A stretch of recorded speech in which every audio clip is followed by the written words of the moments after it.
요즘 삶과 죽음에 대해서 함께 생각해보고 대화하는 웰다잉 카페 그리고 데스 카페가 많이 이루어지고 있습니다. 오늘 이 자리는 그동안에 웰다잉 동반자들과 함께 삶과 죽음의 문제를 함께 생각해보고 또 의견을 나누는 한국 웰다잉 문화센터 웰다잉 동반자님들 모시고 웰다잉 카페에 제가 참여해서 함께 대화를 나눠보도록 하겠습니다. 우리 웰다잉 문화센터에 김선아 대표님 나오셨고요. 또 윤명자 여사님, 그러니까 웰다잉 동반자시죠. 그리고 유중희 선생님 마찬가지로 웰다잉 동반자 참여하셨습니다. 저 원혜영도 웰다잉 동반자로서 이 모임에 참여를 했습니다. 먼저 웰다잉 카페가 만들어진 계기나 또 어떻게 진행되고 있는지 소개를 좀 해주시죠. 이렇게 참석해 주셔서 정말 감사드립니다. 저희가 웰다잉 동반자님들과 함께 지역사회와 함께 만들어가는 웰다잉 문화를 2016년도부터 시작해서 계속 함께 만들어 왔습니다. 이 웰다잉 문화를 만들게 되었던 것 중에 하나는 제가 한림대에서 생사학을 박사과정을 전공을 하고 수료할 무렵에 그때도 10년 전인데 교통사고였어요. 뉴스에 안 나오는 정말 급발진 사고가 되어서 그렇게 되어서 그때 갑자기 마지막 수료할 무렵에 웰다잉을 이게 연구사가 연구를 못하게 되었던 거예요. 그래서 어떻게 하지? 그걸 고민을 하다가 원래 사회복지사 출신입니다. 그러다 보니까 웰다잉이란 게 어떤 특별한 것이 아니라 우리들의 살아가는 인생 이야기를 나누면 그 안에 삶과 죽음이 다 담겨 있으셨어요. 그래서 저희는 웰다잉 문화를 웰다잉 동반자님과 함께 만들 때 딱 한 가지를 가장 중요시 여겼습니다. 머리 중심이 아닌 이런 이론으로 가르치는 게 아니라 가슴 중심으로 삶의 지혜나 깨달음을 통해서 우리들의 인생 이야기를 함께 나누는 것으로 이렇게 웰다잉 문화를 펼쳐왔습니다. 원래 군포시 푸른 노인복지 안에 있을 때 이걸 만들다 보니까 제가 많이 보는 분들이 어르신들이었어요. 그러면은 그 복지관 안에 노인 상담센터가 있었어요. 그러면 우리 어르신들은 웰다잉이 삶과 죽음이 궁금하셨어요. 그러면 수많은 어르신들이 다니시면서 저에게 묻는 가장 많은 질문이 실장님 웰다잉이 뭐예요? 이 말을 수없이 많이 들었어요. 그러면은 한 분 한 분 붙들고 삶과 죽음은 이러합니다 이야기를 할 수 없었고 그 많은 어르신들을 교육을 시킬 수가 없었더라고요. 그럼 어떡하지? 곰곰이 생각해 보다가 그러면은 교육으로 전달이 안 된다면 웰다잉 문화를 보여드리면 되지 않을까? 이 생각을 하게 된 거예요.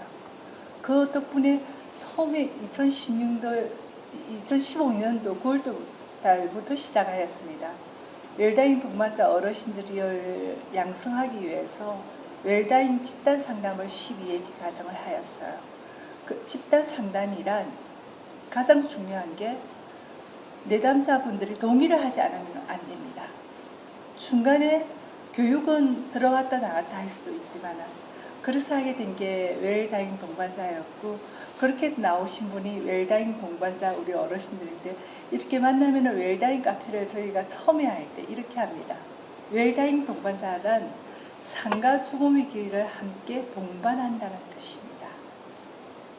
삶과 죽음의 길을 그러면은 웰다잉 카페를 하게 됐던 이유는 웰다잉 동반자님들이 양성이 되고 난 뒤에 12분이 양성이 되었습니다. 그렇게 되고 난 뒤에 웰다잉 동반자님들이 계시면은 그 다음부터는 웰다잉 카페가 되었던 거예요. 그래서 오늘 이 자리에서는 우리 오랫동안 함께 해온 웰다잉 동반자님들이 오셨는데 우리 유중희 스님님이 웰다잉 그때 아마 2016년도부터 함께 하셨고 우리 육면자 웰다잉 동반자님도 함께 하셨어요. 2016년도부터. 그리고 봉사활동도 많이 해주시는데 한번 그때 이야기를 한번 참여했던 이야기를 한번 나눠주시면 감사하겠습니다. 저는 이제 초등학교 교사로 이제 인성 교육을 시킨다고 학생들에게 그 양로원 방문이나 뭐 독거 어르신 같은 데를 많이 갔어요. 돌보러. 근데 어르신들이 사시는 게 참 안타깝더라고요. 그러고 퇴직을 했는데 늘푸른 복지관에서 뭐 웰다잉 교육을 한다고 그랬어요. 그래서 저도 이제 그때 참여를 했어요. 참여를 하면서 야, 삶과 죽음이 이렇게 바뀌는구나. 그래서 그때 이제 김선아 팀장하고 같이 하면서 많은 것을 배웠죠. 웰다잉에 대해서. 그래서 참여를 했습니다. 네, 이제 저 같은 경우는 60을 전후해가지고 직장 생활을 마치고 제가 이제 자리를 원래 군포 사람이 아니고 군포에 새로 보금 자리를 잡고 있었는데 바로 저희 집 인근에 어떤 건물이 하나 들었더니 나중에 보니까 노인복지관이라는 그 안내판이 붙어 있더라고요. 근데 제가 이제 60을 전후해가지고 있지만은 60 나이가 노인은 아니기 때문에 저거는 나하고는 상관이 없는 곳이다 하고 몇 번 지나치다가 여기에 노인분들이 와서 생활을 하시게 된다고 하면은 저보다 나이가 많은 노인분들이 많이 계실 거고 그러면은 저처럼 직장 생활은 이제 끝났지만 좀 젊은 층들이 거기에 가서 도와드릴 것이 있지 않겠는가 이제 그런 생각을 해서 찾아가 가지고 혹시 여기에서 제가 그 봉사 할 수 있는 어떤 여지가 있는가 하고 이제 상담을 하게 됐는데 거기 이제 새로운 복지관이 돼 가지고 직원들은 뭐 한 20명 미만이었던 것 같고 오시는 분들은 뭐 수백 명이 오게 되고 그리고 새로운 조직이니까 일순위 엄청 모자라더라고요. 그러니까 이제 소위 말하는 이제 제가 제 발로 걸어가 가지고 봉사를 한다고 하니까 이제 대환영으로 받게 됐죠. 그래서 이제 거기에 들어가서 다른 분들과 접촉이 시작됐고 그래서 거기를 가보니까 노인분들을 위해서 많은 교육 프로그램이 있고 또 즐길 수 있는 여러 가지 시설들이 많이 있더라고요. 그 다음에 제가 말씀드린 또 봉사를 많이 필요로 하니까 봉사단원들도 이미 많이 구성이 돼 있고 그래서 노인복지관이라는 데는 이것이 좀 나이가 드는 분들은 배우고 즐기고 봉사할 수 있는 이 세 가지를 잘 조화롭게 할 수 있는 곳이구나. 그래서 제 스스로가 거기에 있는 모든 교육 프로그램을 전부 다 참여했어요. 자관 교육 프로그램이 있는 것은 제가 거의 뭐 100% 가까이 그렇게 했고 당연히 또 봉사할 수 있는 여건들이 이렇게 있으면은 어느 것을 막론하고 제가 다 봉사도 참여를 해봤고 그러니까 그 당시에 연간 봉사 시간이 한 500시간 이상 이렇게 하게 되는 그렇게 됐고 이제 그러면서 이제 그 교육 과정에 지금 방금 말씀하신 김선아 그 당시 그 상담실장께서 그 웰다잉이라는 조금 생소한 그러한 과정의 교육이 있어서 뭐 그것도 제가 한번 들어가 보자. 꼭 웰다잉에 꼭 관심이 있어서가 아니라 여기 있는 과정은 내가 전부 하나씩 다 배우자 하는 그런 측면에서 웰다잉이라는 쪽에 들어가 가지고 이제 접하게 됐죠.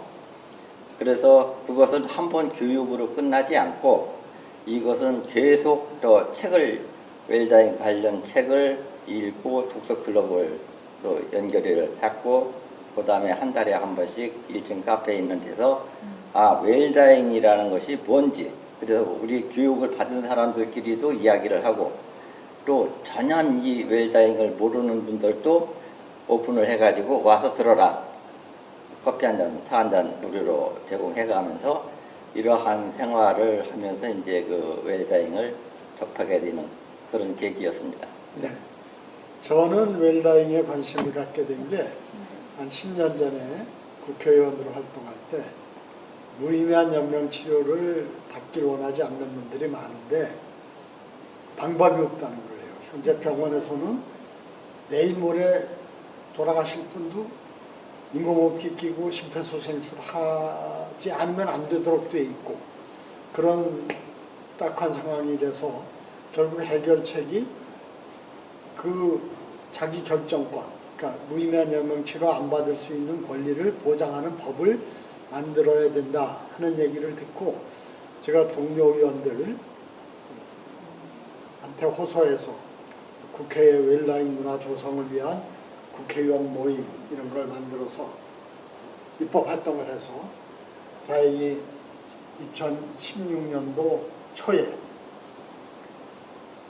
호스피스 완화 의료와 또 연명 의료에 대한 자기 결정권을 보장하는 법률, 줄여서 연명 의료 결정법이죠. 법이 제정됐어요. 그러면서 제가 배우게 된 게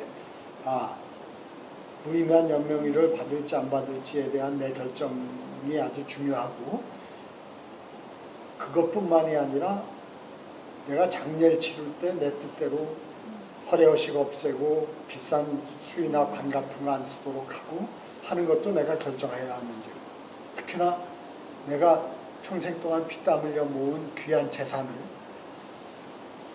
내 뜻대로 잘 정리할 수 있도록 하는 건 유언장을 쓰는 일이죠.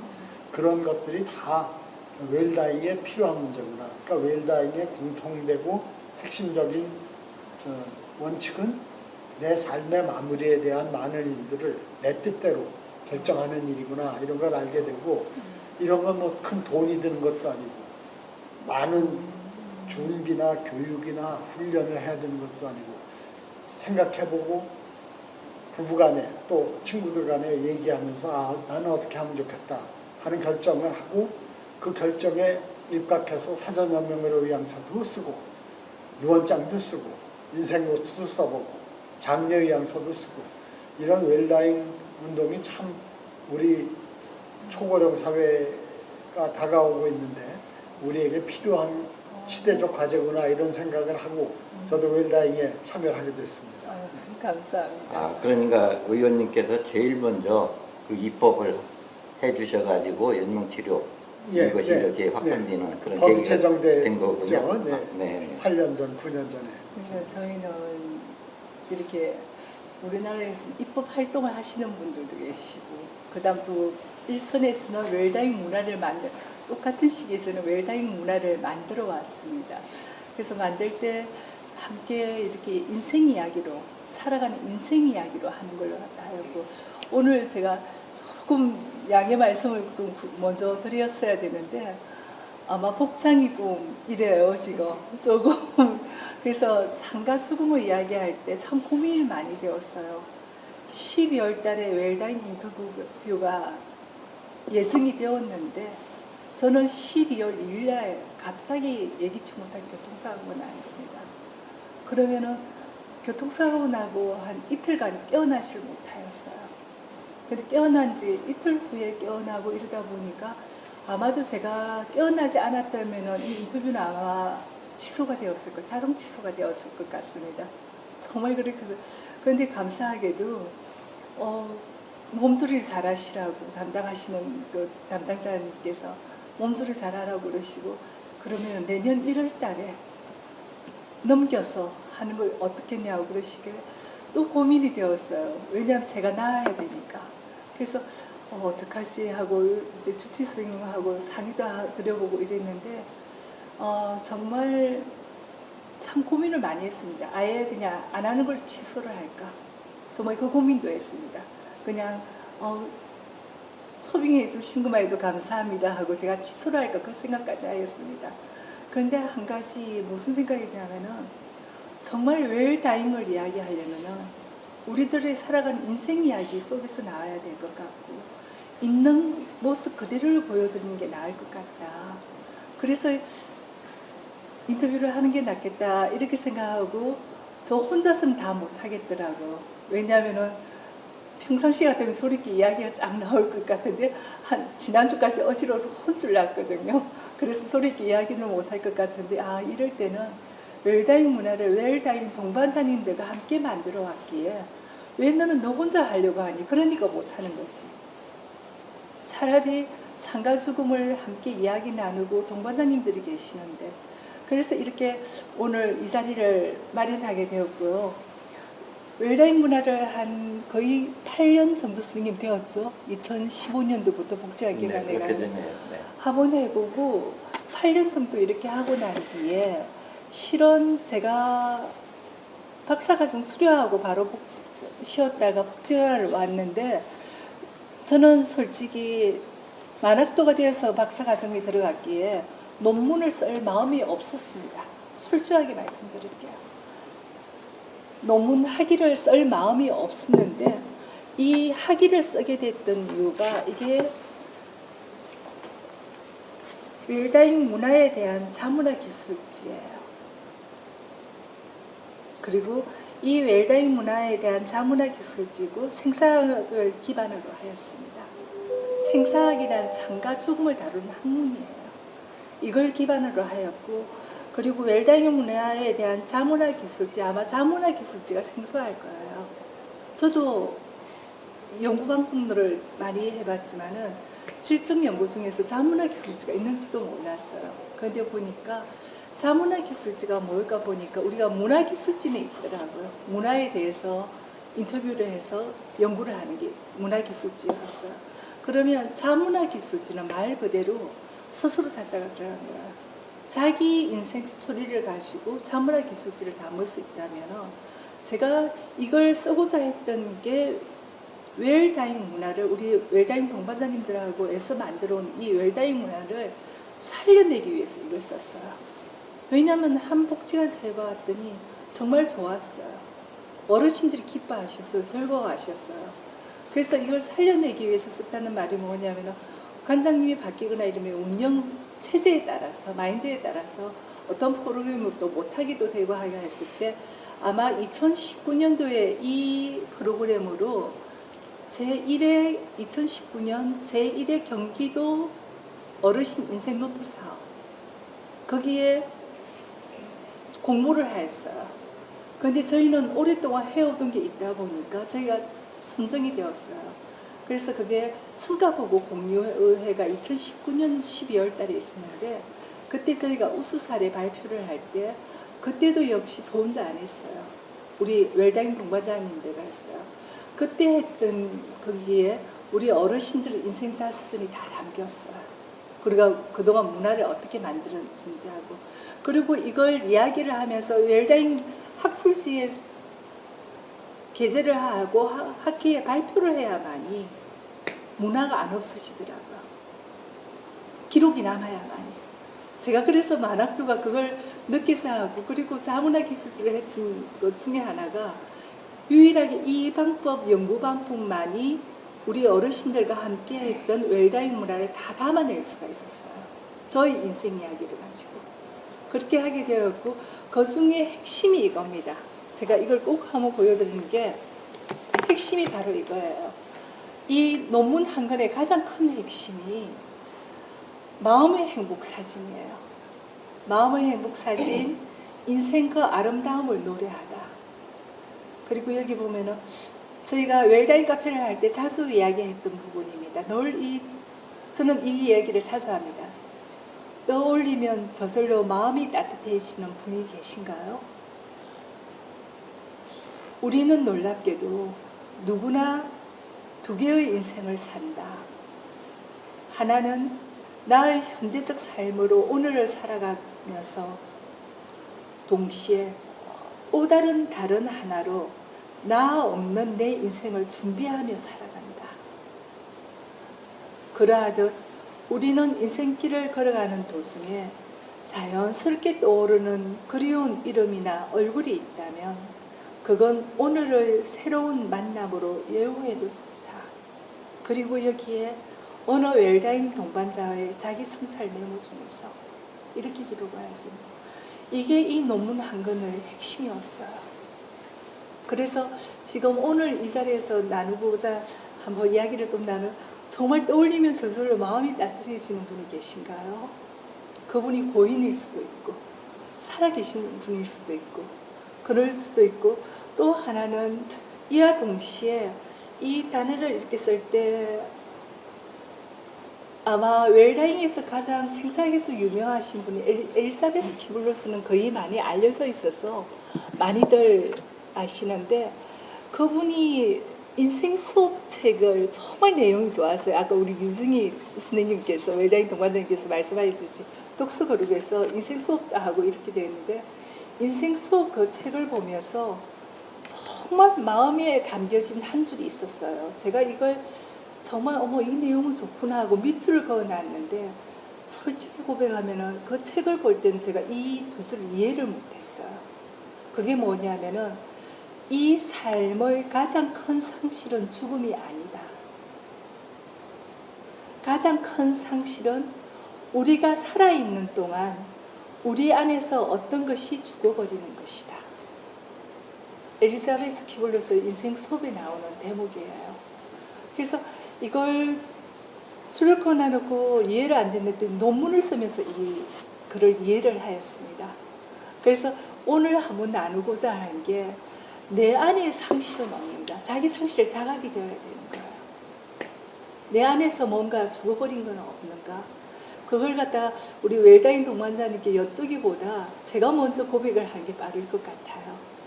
그러면 너는 대체 이게 뭘까? 이 삶의 가장 큰 상실은 죽음이 아니다. 저는 죽음인 줄 알았거든요. 가장 큰 상실은 우리가 살아있는 동안 우리 안에서 어떤 것이 죽어버리는 것이다. 이분은 여기서 무엇이 죽어버리는 것이다 안 적고 어떤 것이라고 표현하셨어요.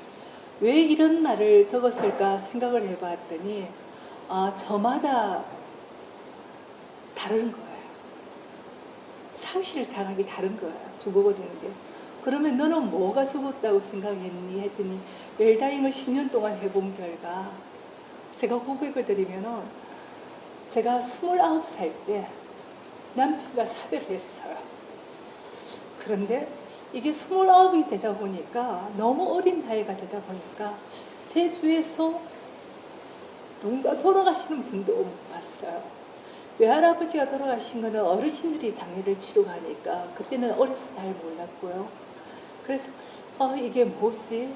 하고 곰곰이 생각을 해봤을 때 아마도 그때부터 죽음에 대해서 물음표를 찍었던 것 같아요.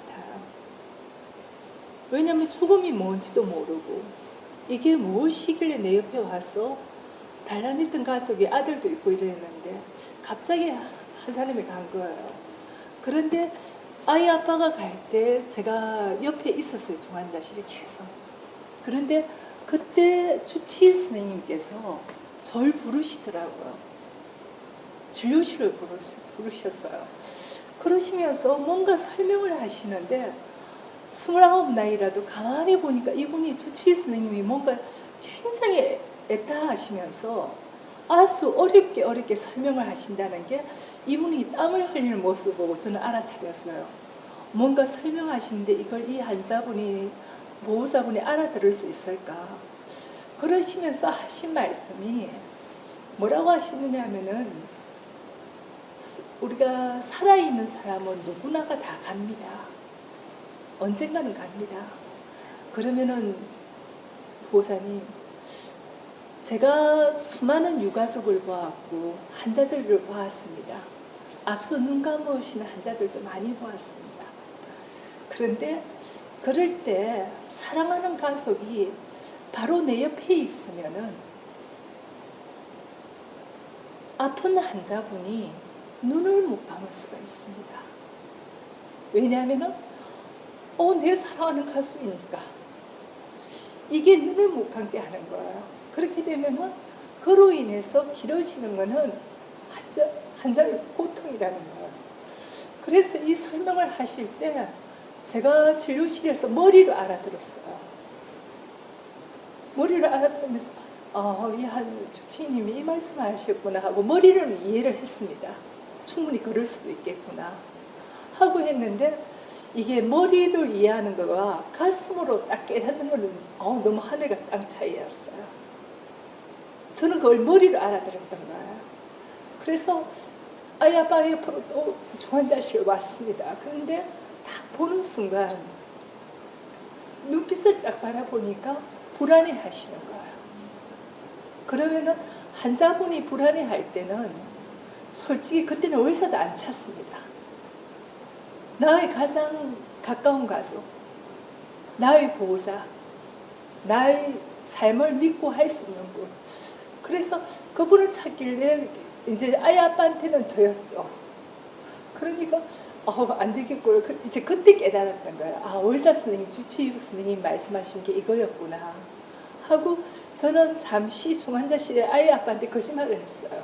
화장실 가려고 있다고. 그렇게 하고 나왔는데 그때 이제 불과 나와서 주치의 선생님 말씀이 맞았어요. 한 5분, 10분 그 사이에 임명하신 거예요.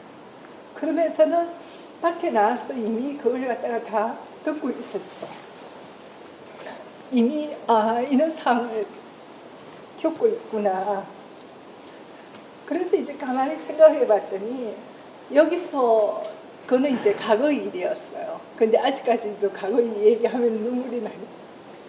그런데 그걸 갖다가 10년 후에 그로부터 약 30년이 지났습니다. 저 아들이 32살이에요.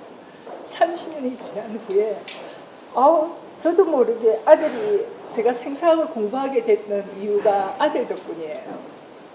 아들이 저한테 엄마하고 얘기를 했어요. 왜냐하면은 제가 아마 그때 석사과정 사회복지를 석사과정을 하고 당시 아들을 먼저 세워야 될 것 같아서 제가 뭐 다른 것보다 아들을 중심으로 움직였어요. 그러니까 이걸 아들이 알다 보니까 아들이 저에게 한 얘기가 있어요. 이제 엄마의 길을 갔으면 좋겠다고. 그렇게 하고 아들 마음속에 미안한 감이 있더라고요. 엄마가 자기로 인해서 엄마 인생 길을 못 가는 것 같다고. 그래서 제가 아들 보고 얘기를 했어요. 엄마 박사과정 원서를 내겠다고. 그리고 저를 웰다잉을 하고 싶어 했던 거예요. 그래서 했던 게 그 당시 이제 달림대 생사학을 하게 된 거예요. 오진탁 교수님 만나서. 그런데 생사학을 처음 배우면서 삶과 죽음을 다루는 학문입니다. 철학이고. 그걸 처음 배우면서 대체 삶과 죽음이 뭐지? 뭘 가르치지? 생사학에서는 뭘 가르치지?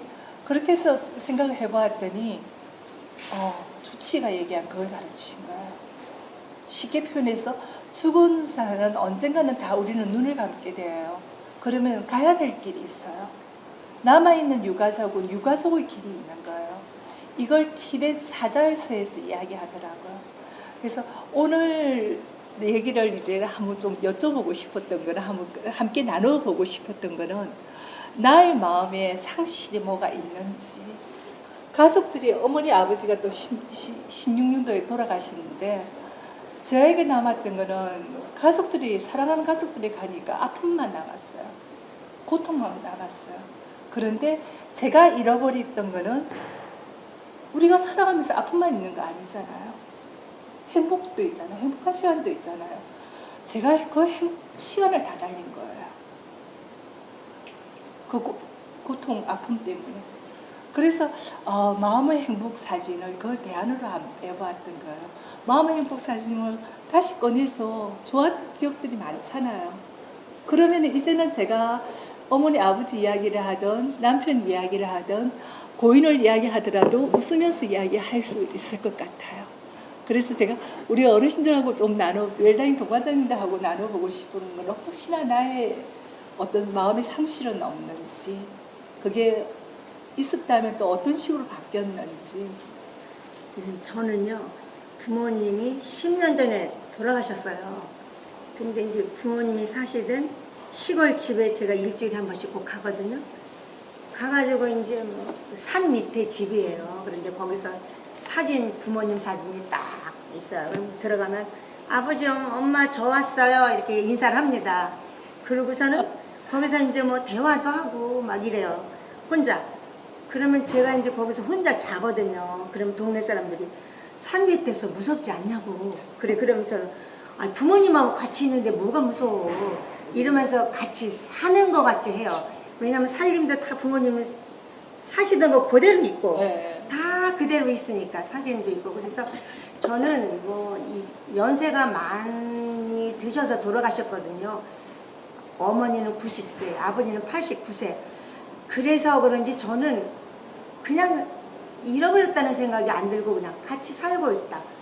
그렇게 살고 있다고 생각을 하면서 살기 때문에 그냥 가면은 즐겁고, 그리고 이제 제가 막 밭에서 그 전에 부모님 사실 때 일을 하고 있으면 야, 밥 안 주냐? 근데 그런 소리가 제 귀에 들려요.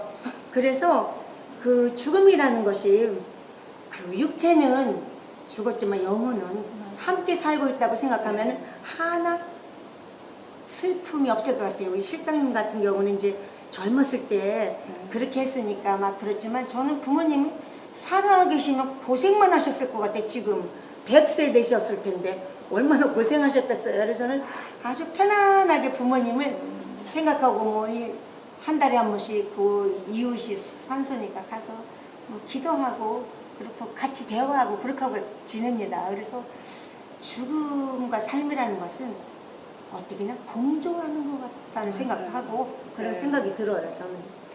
제가 이제서야 30년이 지나고 난 뒤 이런 생각을 가지는 거예요.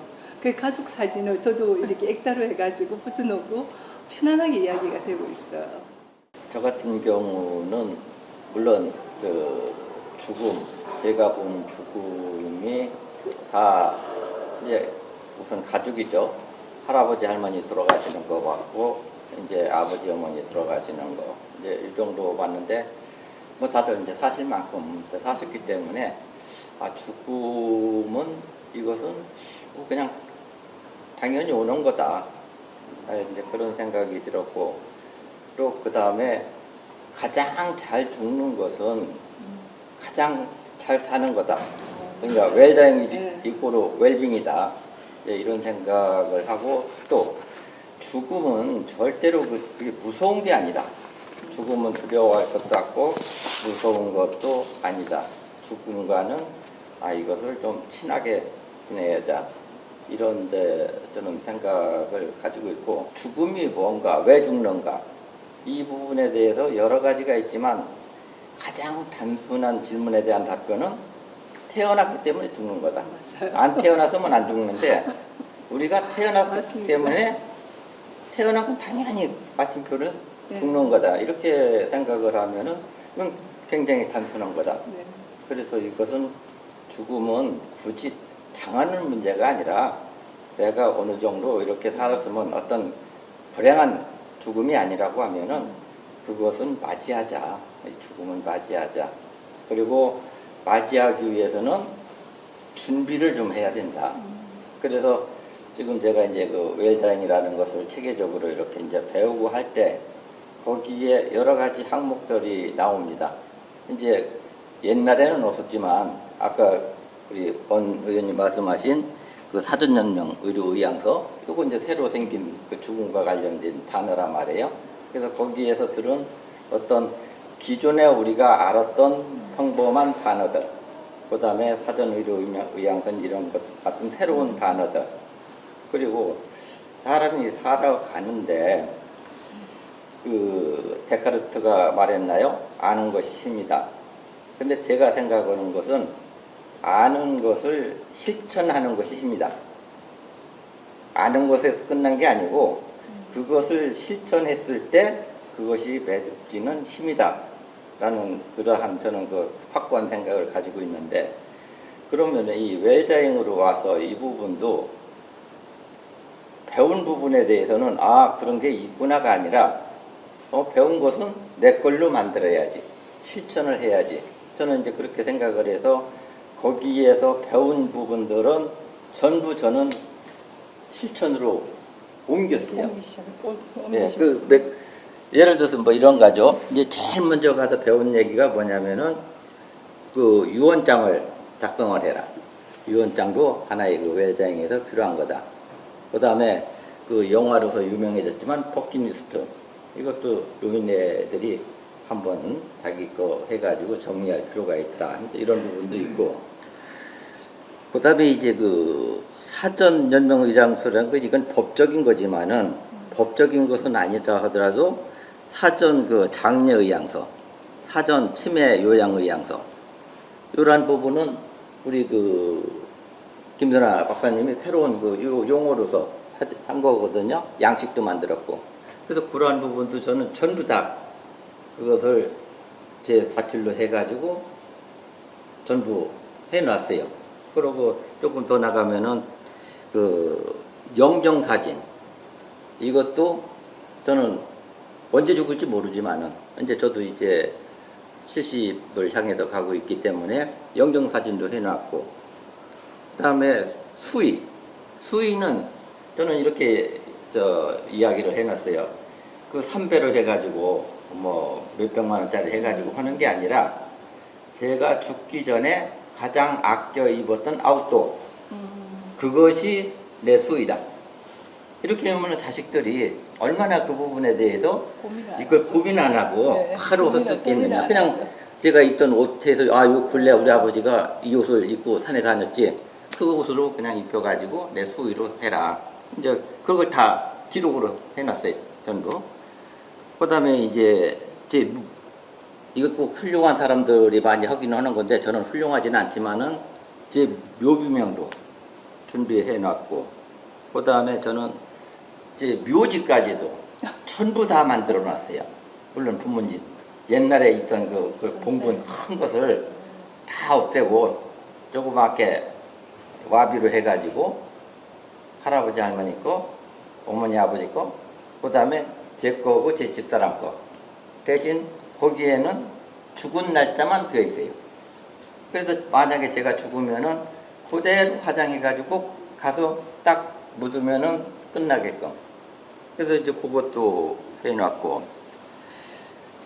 그 다음에 이제 이 새로운 언젠가 보니까 또 죽은 사람들이 하는 조문부라는 게 있다는 거예요. 새로 들어오는 건데 이게 조문부가 도대체 뭐지? 하다 보니까 자식들이 부모가 돌아가셨을 때 그거 알리는 문구더라고요. 그래서 그것도 잘 돼 있는 변분을 갖다가 제 걸로 만들어 가지고 조문부도 만들어 놓고, 그 다음에 제가 죽었을 때 알려야 될 사람들 그 리스트도 딱, 이것은 제일 편한 게 저기죠. 제 핸드폰에 있는 전화번호 그걸 활용해라. 이제 그러고 오늘 조금 있다가 이제 얘기가 좀 들는지 모르겠습니다만은 사전장례식 이제 그걸 요즘 뭐 사전 고별식이라고도 그러는데, 이 부분도 이게 옛날에는 없었던 건데 새로운 조류로서 시작한 데가 있다는 거예요. 아까 말씀드린 대로 저는 배운 것은 실행한다. 그러면 사전 이 고별식도 하자. 그래서 저는 이제 마침 작년 10월 달에 했는데, 그건 왜 뭐 했냐. 죽음하고 또 하나 관련된 것 중에 하나가 해볼 만한 게 뭐냐면은 자서전 아마 써보는 거거든요. 근데 제가 마침 작년에 자서전을 발간을 해서 자서전 발간 그 기념을 할 때 사전 고별식을 같이 해서 이제 그러한, 그러니까 항목을 제가 보니까 그 이제 12가지를 저는 준비를 이미 다 해놨어요. 근데 제가 앞으로도 뭐 책을 읽으면서 본다든지 누구와 대화 중에 죽음에 대해서는 이런 것도 필요해 하고 하는 것이 누가 얘기를 한다 보면 저는 또 그것도 바로 해서 뭐 13개, 15가지가 될지 20가지가 될지 모르겠습니다만은 저는 그런 식으로 준비를 전부 해놓고 있기 때문에, 제가 만약에 뭐 제가 오늘 이거 끝나고 돌아가다 뭐 교통사고가 되든 뭐가 죽는다 하더라도 아마 저희 그 집사람하고 자식들이 전혀 당황하지 않고 바로 할 것으로 이제 저는 그렇게 생각을 합니다. 네. 네, 정말 웰다잉의 핵심이 저도 잘 준비하는 것, 그리고 그 무엇을 어떻게 할지 결정하는 것이라고 생각합니다. 그리고 제일 중요한 건 준비한 결정해도 실천을 해야 의미가 있겠죠. 근데 정말 그런 점에서 아주 웰다잉 문화를 만드는데 제일 솔선해서 앞장서서 실천하고 계시네요. 정말 아주 사소하고 제일 또 많은 분들이 쉽게 생각하고 있는 게 영정사진은 준비하면 좋겠다 이런 것 같아요. 근데 저도 요새 이렇게 보면 몇 년 전의 사진보다 지금 사진 보면 훨씬 나이 먹은 게 표가 나요. 그래서 나도 나중에 영정 사진을 좀 젊었을 때. 몇 년 전에 더 좀 인상이 좋은 걸로 쓰면 어떨까. 그럼 또 나중에 제가 언제 세상을 떠날지 모르지만 그렇게 되면 또 너무 젊었을 때 사진이라고 뭐라고 안 할까 이런 생각도 해보는데 그렇게 영정 사진 준비 같은 쉽게 할 수 있는 것부터 하나하나 준비하는 게 내 마음을 정리하고 그리고 이런 웰다잉은 말씀하신 것처럼 웰비잉과 하나인 거거든요. 삶과 죽음이 하나인 거죠. 태어났기 때문에 죽는 거고. 네.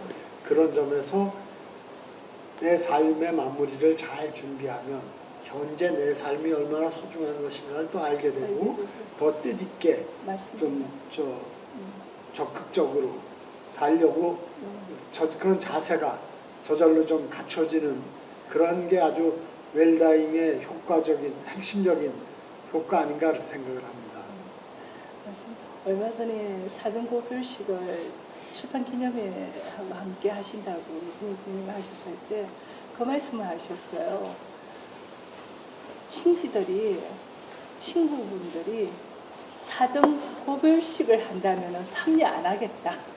그러신 분들이 계셨다고 하셨어요. 네, 실질적으로. 예. 그러셔가지고 마침 이제 제가 그 자리에 갔었어요. 신부님도 가시고 같이 가셨는데 마침 유승희 스님께서 갑자기 마이크를 저한테 넘겨주신 거예요. 사전고별식이 뭔지, 웰다잉의 문화가 뭔지 짧게 설명해 달라고.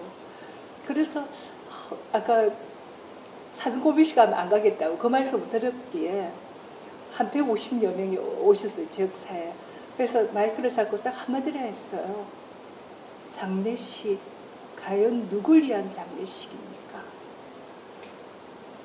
누굴 위한 장례식인가요? 그 말씀을 돌려드렸어요.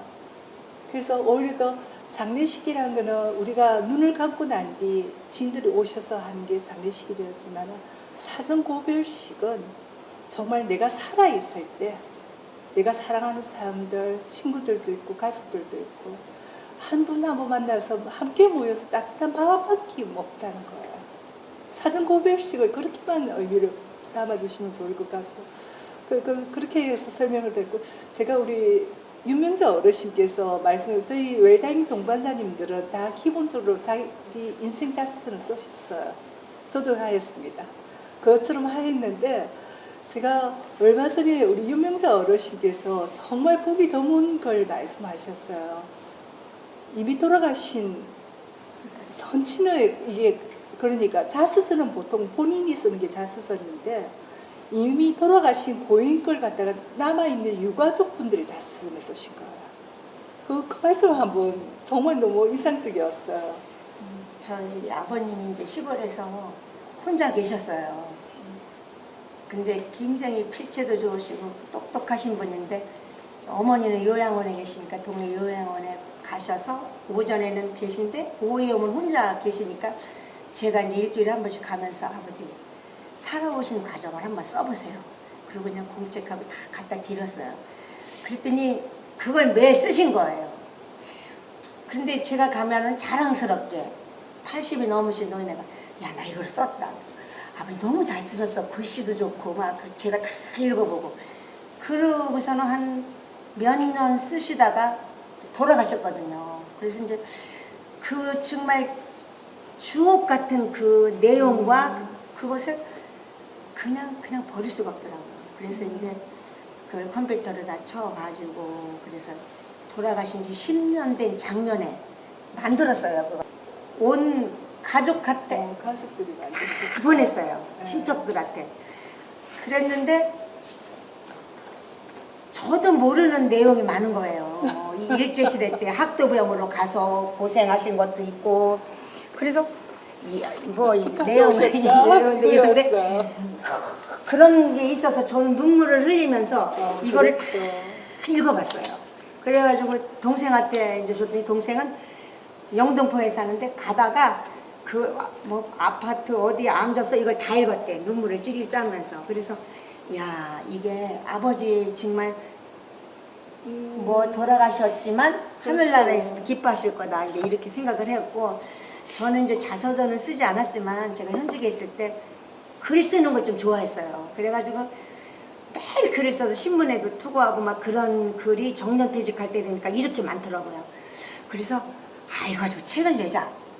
그래가지고 책을 냈어요. 근데 책을 내다 보니까 뭐 어린 말에 뭐 어렸을 때부터 그걸 써야 되잖아요. 그래서 그걸 다 썼어요. 그러다 보니까 그게 어쩌면 작은 자서전 같이 된 거야. 어디서 태어나서 어떻게 해서 청주 교육대학을 나와서 첫 발령을 어디 받아서 막 이런 걸 다 썼거든요. 그리고 그 내용과 이런 걸 다 책을 한 권을 만들었는데 어쩌면 그게 이제 자서전이라고 생각을 하는데 앞으로 자서전도 한 번 더 써볼 생각이에요. 지금 그 이제 뭐 하여튼 더 좀 자세하게 제 삶을 되돌아보면서 지금도 제가 이제 여러 가지 봉사활동도 많이 하고 이제 활동 제가 80이 넘었지만 여러 가지를 하고 있거든요. 그리고 지금 제가 어르신들 한글 교육을 시키고 있어요. 그래서 그 어르신들이 저에게 해주신 말씀 이런 것을 다 이렇게 마음속에 담으면 그게 정말 귀중한 책 한 권이 될 것 같아요. 그래서 자서전을 한번 써볼까 생각 중인데 아직 생각만 하고 있습니다. 마침 그 자서전 말씀하셔서 이제 제 자서전 관련 이야기를 조금 이제 드려보자면은 우리가 자서전이라고 하면은 지금까지의 그 고정관념은 훌륭한 분, 맞아요. 훌륭한 해야만 쓰는 어떤 자기 살아온 이야기 이렇게 돼 있거든요. 근데 저는 이렇게 생각을 해요. 물론 뭐 세계적으로도 뭐 이야기가 나오겠지만 우리나라만 가지고 본다 하더라도 뭐 정치적으로 이렇게 본다 보면은 박정희 대통령이나 그 김대중 대통령 이런 분들 참 훌륭하게 살아오셨죠. 그다음에 경제계로서 정주영 씨라든지 또는 뭐 이병철 씨 뭐 그 더 주변 많은 분들이 있는데 물론 그분들이 다 어떠한 형태로든지 자서전이 이렇게 쓰여져 있죠. 그래서 그분들은 그분들 나름에 맞는 큰 정원을 가꿨다고 저는 생각을 해요. 그래서 그 정원을 잘 가꾼 이야기를 글로 표현한 게 그분들의 자서전이다. 그러면은 우리 같은 보통 사람들도 그렇게 큰 정원은 아니지만 조그만 정원을 가꿨다는 거죠. 그러면은 그 조그만 정원을 가꾼 그 이야기는 다른 사람한테는 없는 그 사람한테만 있는 정원이거든요. 그래서 그것은 우리 같은 보통 사람들도 충분히 이제 시기적으로 자서전을 만들 수 있는 여건과 이러한 그 상황이 되어 있는 거 아닌가 이제 그렇게 생각을 했고 아까 이제 그 말씀드린 대로 그 김선아 선생님이 그 노인복지관에서 노인들의 그 자서전을 만들기 그 과정을 그 오픈을 했어요. 그래가지고 거기에 이제 참여를 해서 저도 가보니까 대부분 이제 할머니들이 많이 왔고 남자분 2분, 한 20명 중에 한 18분 정도가 할머니들, 이제 남자, 이제 할아버지라고 표현해야 되나? 남자 둘이 이렇게 해서 했는데 그 자서전이라는 게 이 노인 양반들, 할아버지 할머니들이 쓰는 자서전은 대단한 게 아니에요.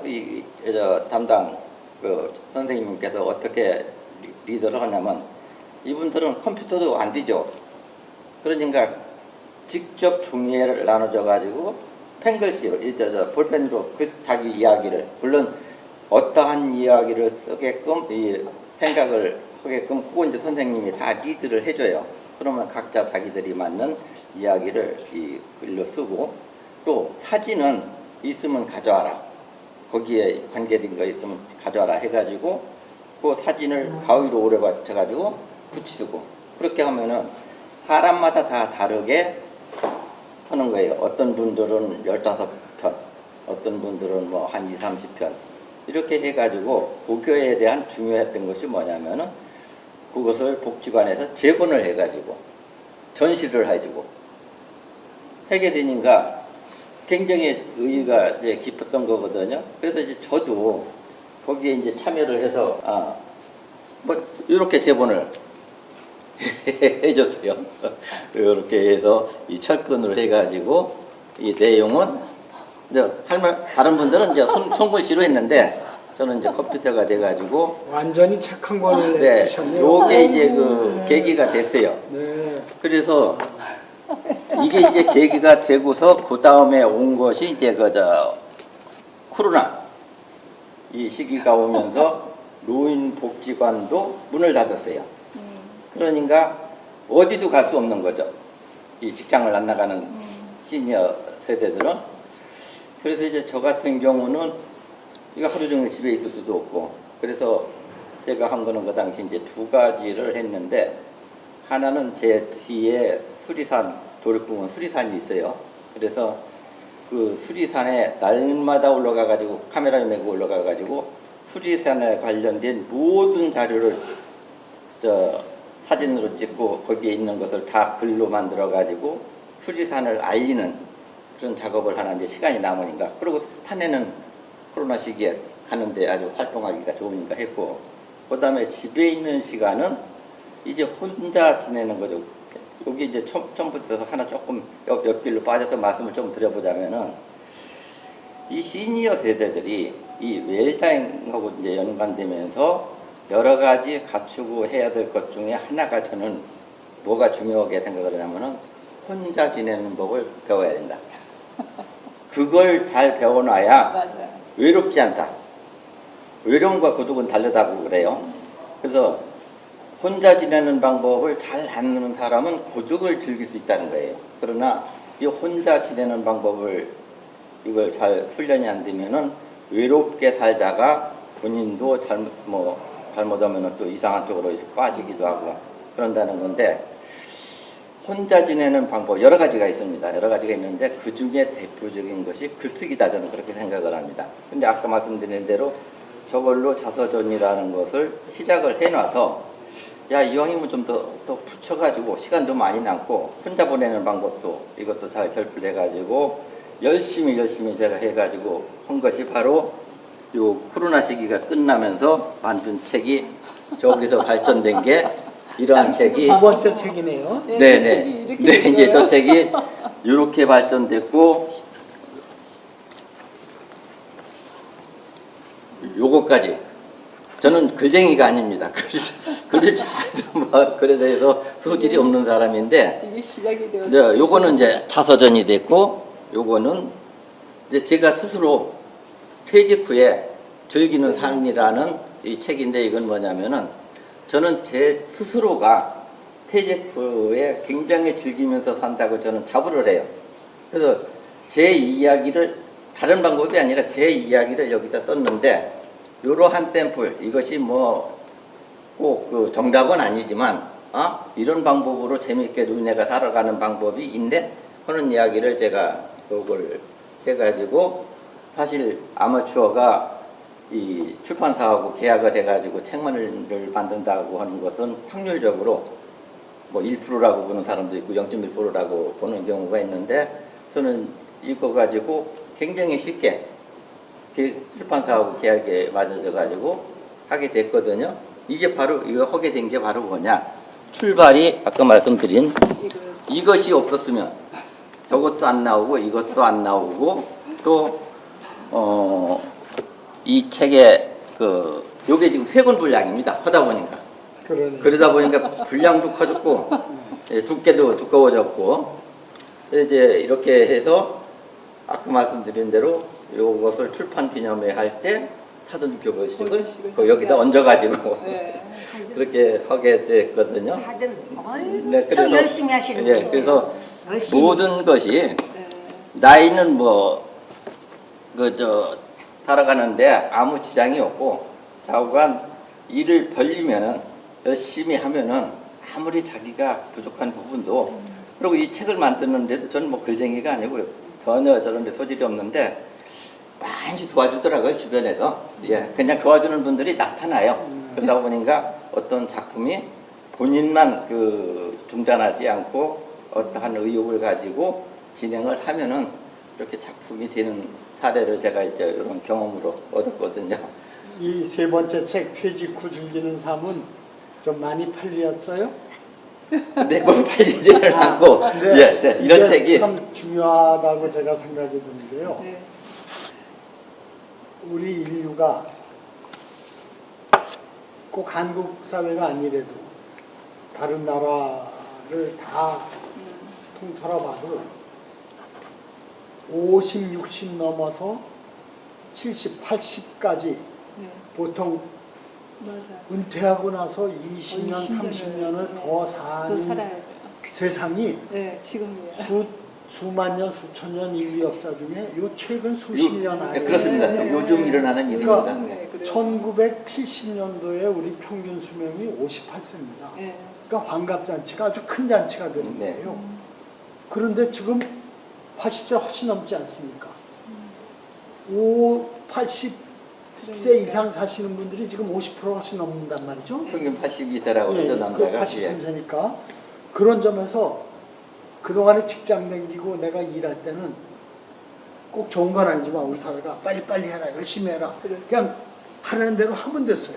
근데 갑자기 은퇴하고 나서 갈 데가 없고 할 일이 없는 거예요. 네. 무한한 자유를 갖는다는 게 결코 즐거운 일만이 아니거든요. 그런 점에서 은퇴 이후에 무한한 자유를 어떻게 즐길 것인가 하는 것도 여기 구체적으로 맞아요. 취미생활, 봉사활동 등을 포함한 액티브 에이징을 어떻게 실천할 건가 이걸 책으로 직접 경험하시면서 실천하시고 쓰셨는데 정말 이런 경험을 많이 모아서 나이 먹어서 무엇을 할 것인가 그것도 은퇴 이전에 준비를 해야 되고 은퇴하고 나서도 다른 사람들은 은퇴 이후의 삶을 어떻게 즐기고 보람있게 건강하게 뜻있게 지냈는가 하는 것들을 좀 네. 배울 수 있는 그런 이렇게 교과서로서 이런 퇴직 후의 삶의 방법을 좀 다양하게 좀 우리가 모델로 만들 필요가 있다고 생각합니다. 저도 좀 읽어보면 좀 네네네. 일단 네, 가면서 네. 네, 내가 꿈꾸는 나의 사전 고별식에 대해서 한번 팔순 되신 지금 올해 팔순이 되신 유명자 어르신 말씀 꼭 한번 들어보고 싶었습니다. 사실 작년에 팔순이었어요. 네. 그랬더니 뭐 제가 아들 하나 딸 둘인데 엄마 어디다 식당을 예약할까? 아 누구누구 모임 누구누구 모시라고 할 거예요. 막 난리가 났어요. 나 그런 거 안 해. 그랬더니 엄마는 팔순인데 아들 딸이 이렇게 잘라놓고 왜 안 해? 막 그래서 아니야 난 안 해. 내가 개별적으로 아는 사람 가서 다 밥 사주고 사전 고별식을 할 거야. 그랬더니 엄마 사전 고별식이 뭐야? 그래서 야 죽기 전에 내가 아는 사람 모두 모여놓고 밥 먹으면서 대화하는 거다. 그랬더니 그런 것도 있어 그러더라고. 그래 그럼 그 대신 내가 올해는 내가 아는 사람한테 다 밥 사줄 거야. 그랬더니 그럼 알았어 그러더라고요. 그래서 이제 김선아 팀장이 뭐라고 그러시냐면 오는 사람이 힘들으니까 빨리 하라는 거야. 지금 오는 사람들이 병들어서 못 오니까. 그래서 제가 아니야 그래서 5년은 더 있어요. 이제 85살에 할 거야. 85세. 그래서 지금 85살에 하려고 지금 계획을 하고 있는데 그냥 친지하면서 밥 먹으면서 그냥 아무 형식 없이 뭐 나에 대한 그 사람들의 어떻게 생각하는가 이런 것들 그렇게 하려고 85세에 하려고 그래요. 85살 때. 그러니까 그때 여러분도 오세요. 확실하지 않죠. 그래서 그렇게 하려고 그러고 하여튼 아는 사람마다 돌아다니면서 밥 다 사줬어요. 그 사전 고별식 팔순 잔치를 그렇게 했어요. 돌아다니면서 다. 그래서 하여튼 그런 계획을 갖고 있습니다. 그리고 제가 이제 뭐 저도 죽음 준비 다 해놨기 때문에 그냥 오늘 가다가 정말 죽어도 괜찮아요. 뭐 그래서 한 시신 기증을 하고 싶었어요, 사실. 그런데 이제 뭐 전화를 걸으니까 각막 기증밖에 안 된대. 그래서 각막은 기증을 했는데 시신을 기증하고 싶어서 내가 시신 기증하고 싶다 그랬더니 저희 딸이 의사인데 엄마 시신은 기증하지 마 그러더라고. 왜 그랬더니 의사들이 그걸 다 팔뚝 하나 자르고 이렇게 다 해서 그걸 일단 해부를 한다는 거예요. 그러니까 제가 생각할 때는 우리 엄마가 그러면 안 되겠다 이렇게 생각했나 봐요. 그래서 저는 시신 기증도 사실 할 겁니다. 시신 기증하면 얼마나 좋겠어요. 의과대학생들에게 뭐 여러 여러 가지 혜택도 주고 뭐 좋아요. 그래서 저는 하여튼 죽음이라는 것을 두렵게 생각하지 않고 내일이라도 죽으면 끝난다. 그렇게 생각을 하고 있는데 한 가지 집안 정리를 다 해놔야 되는데 그걸 못 해가지고 집안 정리. 근데 제가 정리를 하려면 자식들이 얼마나 힘들겠어요. 그래서 이제 오늘부터는 나가서 지금 준비를 해야 되겠어요. 이 말씀 너무 공감해요. 제가 병원에 입원해 보니까 집안 정리가 하나도 안 되어 있었던 거예요. 병원에만 있어야 되고. 제일 그게 그래서 문제더라고요. 이제 그 사전 급여식이 그러면 과연 그게 뭐냐, 어떻게 하는 거냐, 그 부분만 제가 잠깐 제가 한 사례를 말씀드려보고자 합니다. 그러니까 사전 급여식이라는 것은 제가 죽었을 때 부고장을 낳는다는 겁니다. 그래서 왜냐하면 미리 했으니까. 그러면은 손님도 없이 어떻게 하려고 그러냐. 그래서 저는 요즘 제 의사가 제 사망 그 진단서만 바로 떨어지면은 3일장도 필요 없다. 우리 가족 뭐 10명이 모일지 20명이 모일지 모르겠습니다만은 뭐 사람들끼리만 모여가지고 왜 도사냐면 이제 통보를 안 해놓으니까 안 오겠죠. 그러니까 10명 20명이 3일도 보낼 필요가 없는 거죠. 그래서 바로 아까 제가 말씀드린 그 제가 준비해 놓은 데다 갔다가 이제 묻으면 그렇게 해서 끝나니까 3일도 필요 없다. 그러면은 제 지인들이 제 죽은 건 알아야 될 거 아니에요. 그래서 한 달 정도 지난 다음에 그때 알려줘라. 그리고 요러한 문장으로 알려줘라까지 제가 다 준비를 해놨어요. 그래서 그 지인들한테는 그렇게 알려줘. 물론 또 다른 방법이 있는지는 모르겠습니다만은 저는 그렇게 하려고 합니다. 네. 제 희망사항이 네. 꼭 하고 싶은 게 지금 생전 고별식 또는 사전 고별식에 플래너가 돼서 봉사하는 일입니다. 근데 아직 의뢰를 못 받아가지고 그렇게 아직 개업을 시작을 못했습니다만 결혼식도 뭐 웨딩 플래너 이런 게 있잖아요. 그냥 그 생전 장례식은 낯선 일이기 때문에 너무 형식을 갖추긴 그렇죠.